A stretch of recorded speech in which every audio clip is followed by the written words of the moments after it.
IVRI calls for ban on aceclofenac in cattle.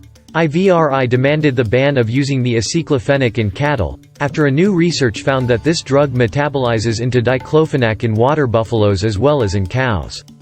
What are key findings of the recent study on aceclofenac? A research led by Indian Veterinary Research Institute, IVRI, found that aceclofenac converted into diclofenac after it was injected into water buffaloes, similar to the results seen in domestic cattle.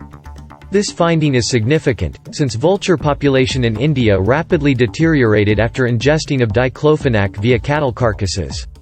As part of the study, researchers gave recommended dose of aceclofenac to 9 domestic water buffaloes.